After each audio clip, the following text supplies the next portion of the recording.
Check out the link down below for cheap games.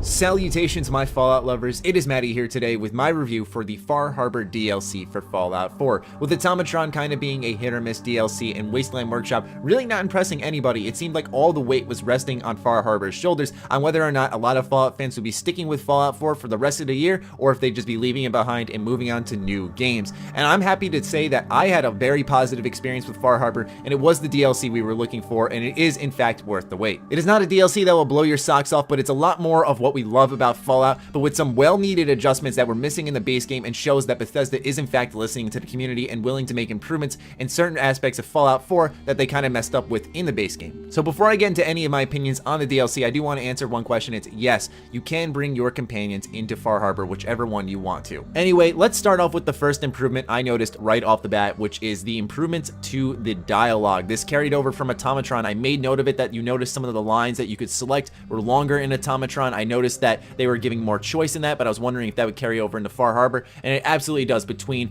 asking people more questions, giving NPCs around you more context where you can just talk to random people and they have their own backstories and you can ask them multiple questions. It's stuff like this that was in previous Bethesda games and Fallout games in general that was kind of missing in Fallout 4, and it's nice to know that they're taking that into account. I can actually lie to people now, which I don't think I ever saw once in Fallout 4. I'm probably wrong on that, but for me personally, I don't remember ever lying, and that's something that's actually in Far Harbor. You can use your special skills to sometimes get through quests where if you have like Intelligence 7, you can do something. It's stuff like this that's kind of a return to form. This is the role-playing that we really wanted in Fallout 4, and although it's on a much smaller scale with a DLC like Far Harbor, it still shows that they're listening and willing to improve. A lot of quests have choice, kind of the good or bad, sometimes a neutral choice, and sometimes in the middle of the quest, it turns a little more interesting when a choice is thrown in there out of complete nowhere. That's not to say that Far Harbor is perfect and fixes all of Fallout 4's issues. If you still don't like the dialogue system or anything like that in Fallout 4, then it's not really going to change anything, but they do give a lot more options in conversations where you can kind of go into like a press Y to ask questions, and then you'll have like a tree of questions that you can go ahead and ask them. But it still also features a lot of areas that you kind of just go into, kill everything, kind of take the loot, similar to a lot of areas in Fallout 4. So like I said, it doesn't change the entire formula to Fallout 4, but it improves in certain areas that I think hardcore fans will definitely appreciate.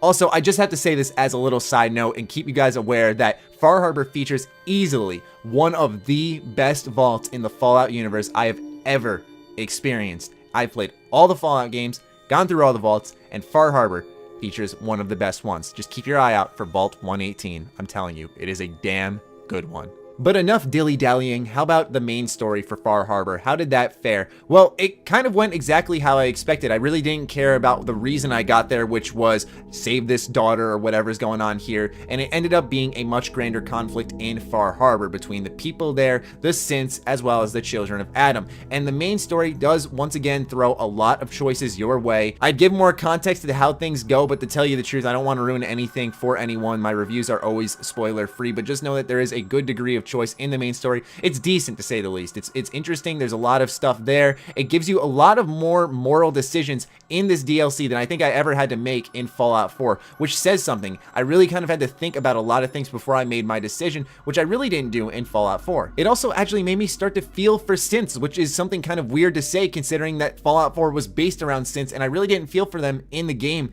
But in Far Harbor, they present a lot of interesting situations and perspectives that kind of make you think, huh, if I was in their shoes, how would I feel about this? And it's really interesting. It brings a lot of moral decisions into account. This is also a much more difficult DLC. Now, I say this often, but I do play on the very hard difficulty to give myself a bit of a challenge considering that my character is a higher level, but this DLC is really tough, man. I gotta be honest. Some of the mutants here, such as the fog crawlers, the anglers, they are tough as nails. They will just run you over, kill you fast. They send lots of enemies your way. It is definitely one of the harder DLCs. So be sure to bring some of your best equipment. And speaking of equipment, that's one thing that I really did appreciate about in this DLC is that there is a lot of unique weapons and items, which is obviously awesome for my channel, but awesome for the people out there who like to collect them, such as myself. I remember falling in love with collecting unique weapons and armor in Oblivion, and just since then, it's been one of my favorite things to do in a Bethesda game, and they finally put a real highlight on it. Almost like every area has something unique to find in there, and it's much different from the base weapon in the game, which is always a relieving to see. I also want to mention something about the location that I didn't really expect, and it's just how refreshing it really was when you kind of take into account that Fallout 4 was a lot like Fallout 3, and I don't think that was to any type of downfall whatsoever, but Fallout 4 definitely felt very familiar, and obviously we were stuck in the Commonwealth with 2 DLCs, so nothing was really changing. But when you go to Far Harbor,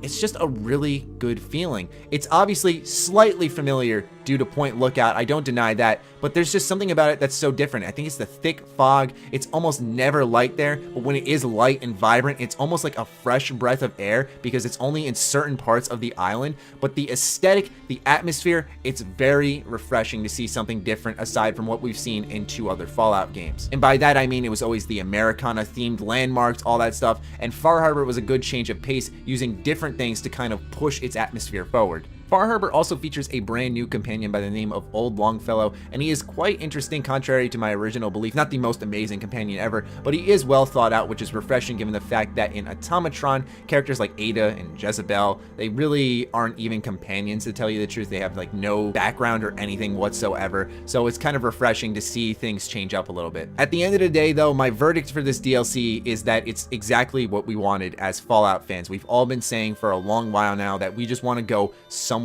new, and it's really awesome to see that Far Harbor does it just right, gives us plenty to explore. I can easily say that you can get about 20 to 30 hours out of this DLC, if not more, which is fantastic. It features a pretty decent story. It improves on aspects in Fallout 4, showing that Bethesda is listening, which is always fantastic. Tons of things to collect, lots of secrets out there, and just overall a great piece of DLC that I think all Fallout fans are really going to enjoy.